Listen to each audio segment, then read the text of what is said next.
It's funny how the most ordinary moments often carry the heaviest weight, those seemingly insignificant instances that you only recognize for their true power once your entire world shifts. I can still recall the precise sensation of that crisp, cream-colored envelope in my hand that Tuesday morning, the stark, impersonal courier font of the law firm's return address, a chilling premonition of the life-altering news it contained. It felt so detached, so utterly unlike the warm, flowing script of my grandmother's letters. And that very difference, that profound lack of personal touch, should have been my first undeniable warning.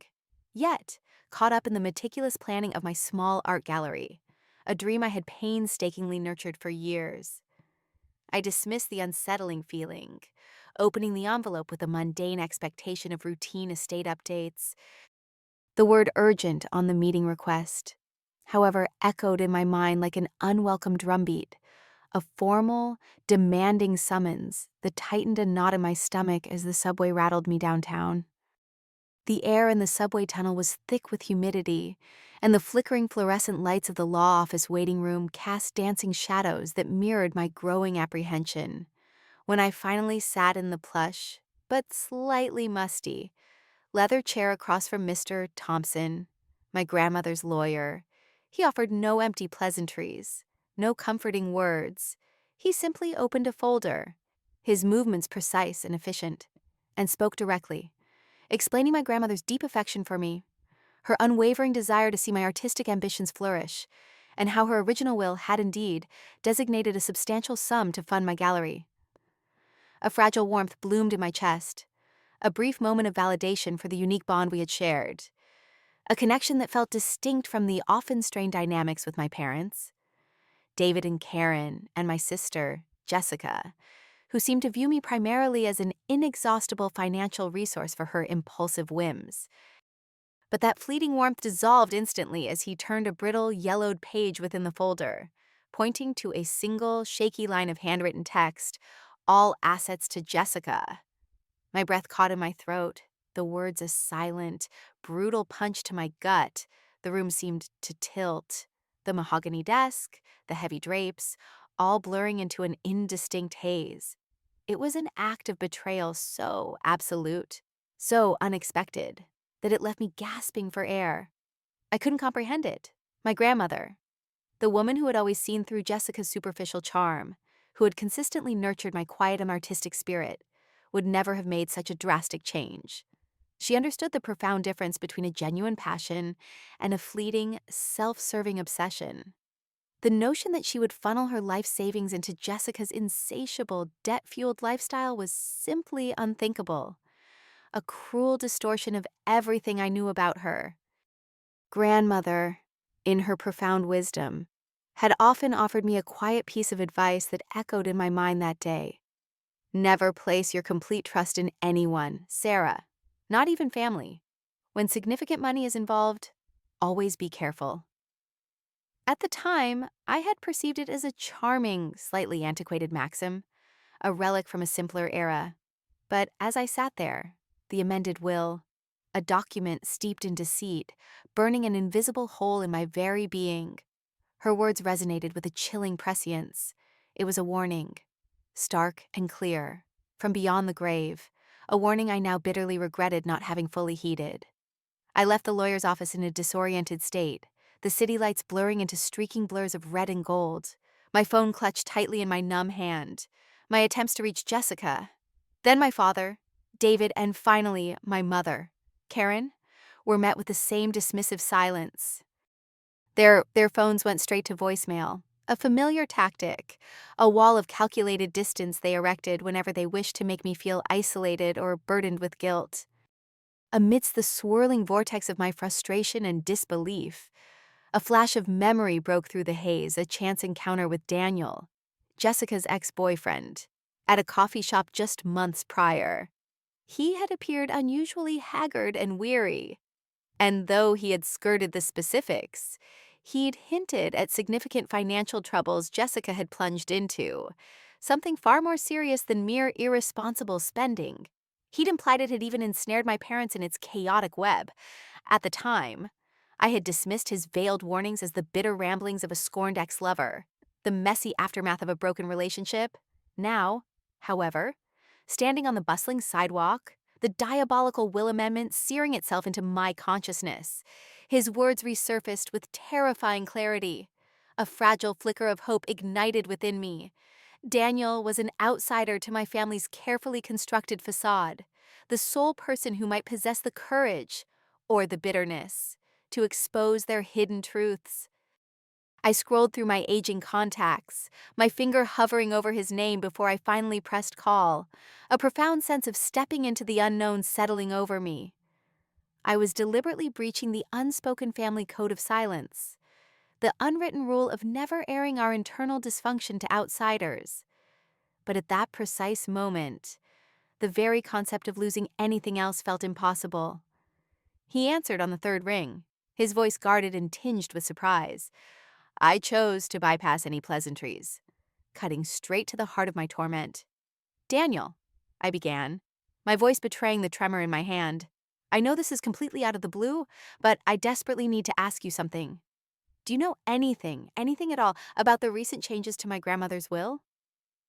A protracted silence stretched between us, thick and heavy, laden with unspoken secrets. I could almost hear the rapid calculation in his mind, the silent weighing of the risks involved in revealing what he knew against the moral burden of remaining silent. When he finally spoke, his voice was a low, careful whisper, as though he were revealing classified information from a secure, hidden room. They manipulated her in her final moments. Sarah, I witnessed things I should never have seen, and I have definitive proof. But you must proceed with extreme caution. They possess no moral boundaries. They will stop at nothing to protect themselves. In that chilling moment, I understood with absolute clarity that this was no longer merely a family dispute. It was a high-stakes game, a dangerous, treacherous battle I had been unwittingly thrust into. Our meeting took place at a quiet, unassuming cafe, nestled in a corner far from the city's relentless clamor, a place where our hushed conversation could remain undisturbed. Daniel appeared more gaunt, more worn than I remembered, his eyes etched with a profound weariness, yet they still burned with an undeniable intelligence and a simmering, controlled anger. He offered no dramatic preamble, no theatrical revelations. Instead, he simply slid a small, innocuous silver USB drive across the table, its cold plastic casing a stark contrast to the warm, polished wood. It's all in there, he stated, his voice flat, devoid of emotion. The videos, the audio recordings, the financial statements, every single piece of evidence detailing precisely what they did. He recounted how Jessica and my parents had shamelessly exploited my grandmother's declining health, twisting her profound love and unwavering trust into a cruel weapon to seize her assets. He detailed clandestine late-night visits to her house, the suspiciously timed amendments to her will, and the alarming, unusual withdrawals from her bank accounts. I picked up the USB, a tiny, unassuming object suddenly imbued with immense power, with the potential for utter destruction, and carefully tucked it deep within my purse. A cold, methodical fury began to coalesce within me, a calculated rage that sharpened my resolve. I knew I couldn't confront them with mere accusations. I would meet their deceit with irrefutable evidence. Back in the quiet solitude of my apartment, I immediately plugged the USB drive into my laptop. The files, meticulously organized, were a testament to Daniel's methodical nature, each folder a damning chapter in their treachery.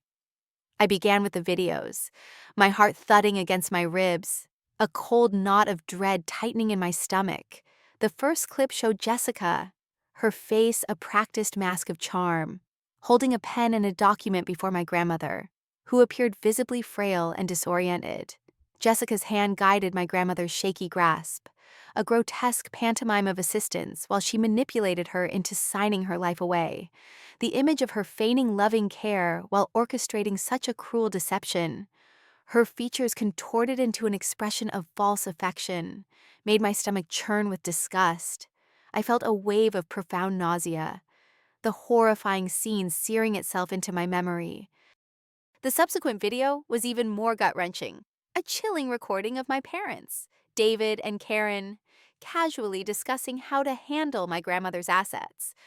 I listened in horrified silence as they spoke of my grandmother's increasing fragility, their voices devoid of empathy, referring to her vulnerability as their golden opportunity. The casual cruelty, the way they spoke of their own mother and my beloved grandmother as a mere obstacle to be overcome, was simply unbearable. The USB contained more damning evidence. I opened the audio recordings, listening to the chillingly detached conversations between Jessica, my father, and my mother.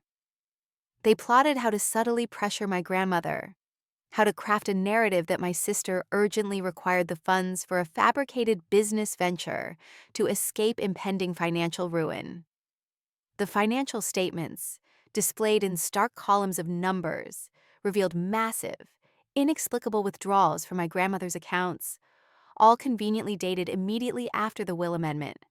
Every piece of data screamed of a meticulously orchestrated con, a chilling family conspiracy to exploit a dying woman. I understood with absolute clarity that a direct emotional confrontation would be futile.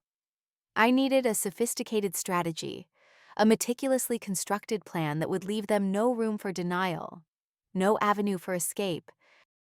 Leveraging my extensive background in cybersecurity, I designed and implemented a complex system to monitor every attempt to access my grandmother's old accounts, every digital footprint they might inadvertently leave as they sought to legitimize their ill-gotten gains. I wanted every misstep, every careless click, to become a tightening noose. I set up a secure, encrypted connection to my lawyer, ready to transfer all the damning evidence at a moment's notice. As I was meticulously configuring the final parameters of my sophisticated digital surveillance system, my screen flickered, and an anonymous email materialized in my inbox. The subject line, stark and devoid of pleasantries, sent a fresh wave of dread through me. "They're on to you." Attached was a single, damning screenshot, a snapshot of my grandmother's online banking portal, showing recent activity, accessed from an IP address I didn't recognize. My fingers flew across the keyboard, running a rapid search, and my blood ran cold as the location pinpointed a well-known online casino. The pieces of their insidious puzzle clicked into place with horrifying precision. This wasn't about a legitimate business venture or a desperate plea for family support. It was about something far more insidious, a crippling gambling addiction, a bottomless pit they believed could be filled with my grandmother's life savings. The full, grotesque extent of their deception, their utter moral bankruptcy, crashed over me with crushing force. This was no longer just about stolen money. It was about a family that had descended into a depraved abyss, dragging my beloved grandmother down with them. The cold fury that had simmered within me now solidified into a steely resolve. I would not let them win. Days later, my phone vibrated with an incoming call from my mother, Karen. Her voice, a jarring blend of feigned worry and thinly veiled urgency, permeated the speaker. "Sarah, you simply must come home immediately. There's a pressing issue regarding your grandmother's will. The lawyer has requested a meeting with all of us." I recognized the insidious trap, the desperate, final attempt to manipulate me. But this time, I was fortified by knowledge and resolve. I arrived at the lawyer's office not as an unsuspecting victim, but as a silent, unyielding judge. Jessica and my father, David, were already seated, their faces etched with a desperate tension, a veneer of strained politeness barely concealing their simmering fear. They attempted small talk, superficial pleasantries that felt like static in the charged air. But the palpable tension in the room was suffocating, a thick, unspoken acknowledgement of their guilt. The lawyer, a man of quiet authority, began the meeting with a calm, deliberate tone. Then, without a word, he placed a thick, ominous binder onto the gleaming surface of the conference table. He opened it to a page displaying a stark screenshot of the online casino account, detailing the staggering, inexplicable transactions drawn directly from my grandmother's funds. Next, with a soft click, he initiated the audio recordings I had meticulously provided. My parents' and Jessica's voices filled the sterile room. Their casual, chilling discussions of golden opportunities and handling the problem, creating a damning symphony of their avarice.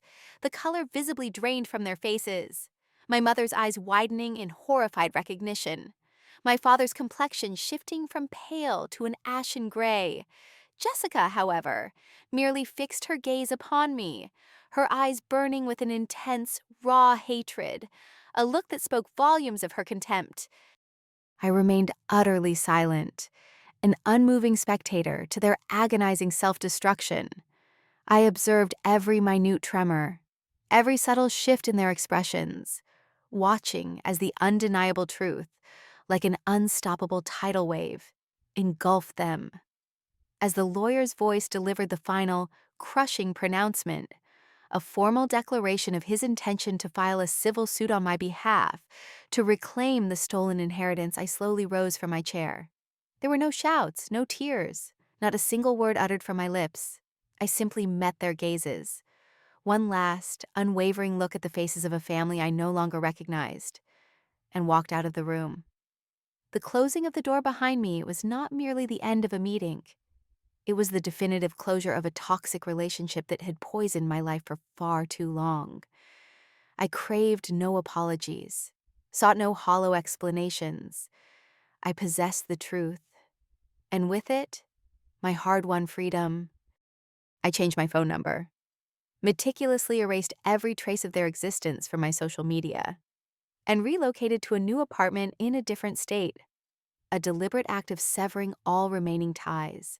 The past, with its bitter taste of betrayal, was definitively behind me, and an unblemished future stretched out, waiting to be shaped entirely by my own hands. I poured every ounce of my energy into establishing my art gallery, a sanctuary of creativity that soon began to flourish, transforming from a cherished dream into a tangible, thriving reality. I found solace and profound satisfaction in my work, forging new relationships built on genuine respect and mutual understanding, a stark contrast to the parasitic bonds of my past.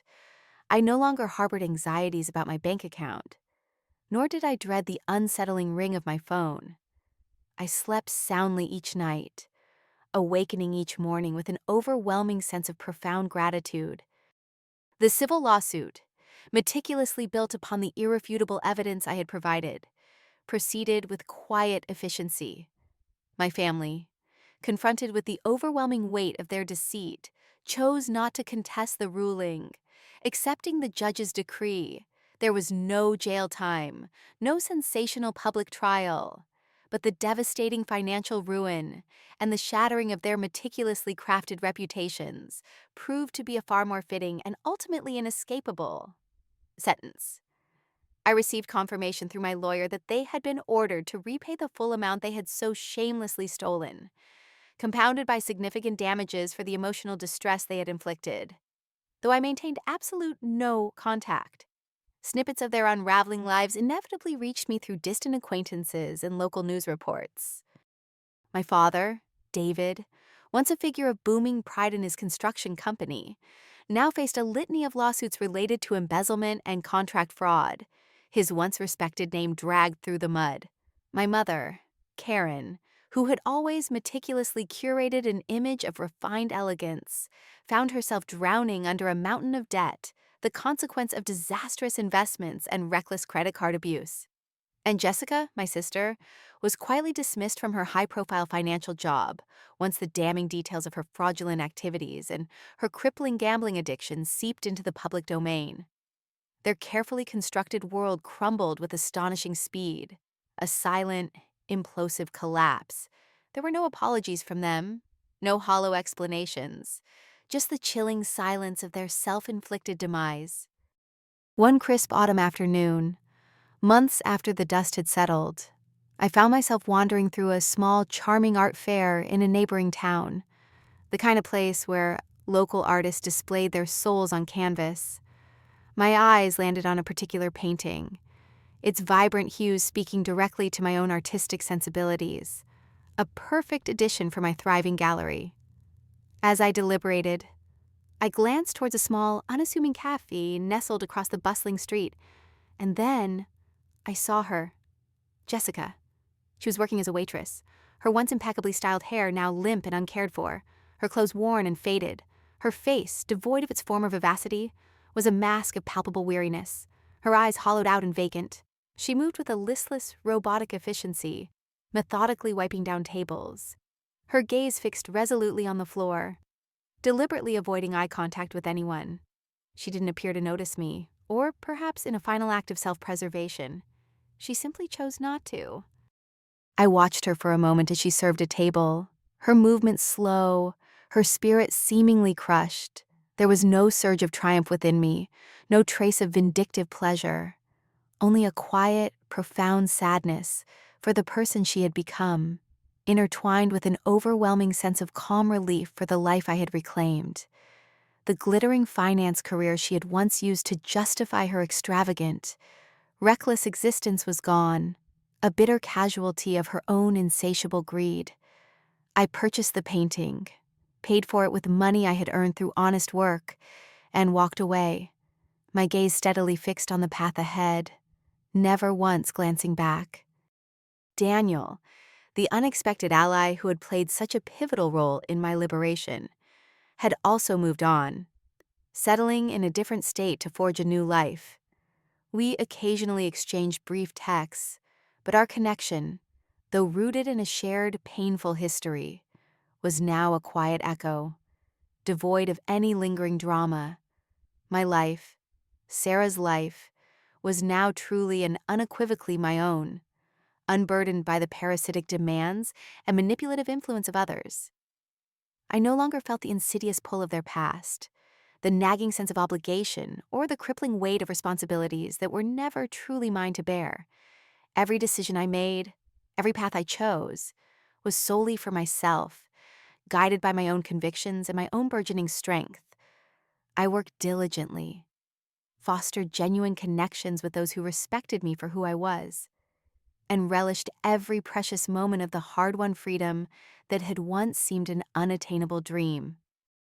When I gazed upon the vibrant artworks displayed within my gallery, I no longer merely saw colors and forms.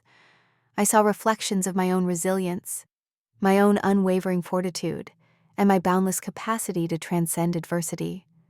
I had undeniably proven to myself, and perhaps more importantly, to those who had relentlessly attempted to diminish me, that my true worth was not contingent upon the financial aid I could provide, but rather upon my unwavering integrity and the unyielding strength of my spirit. I had painstakingly redefined the very concept of family for myself, not as an automatic bond of blood, but as a sacred connection built upon mutual respect, unwavering trust, and unconditional love. And as I stepped forward into each new day, I understood with profound clarity that this was not an ending, but merely the vibrant, exhilarating commencement of a new journey, a journey of boundless freedom, complete independence, and a future brimming with the promise of a radiant dawn, a future meticulously crafted by my own determined hands, free from the lingering shadow or insidious influence of anyone else.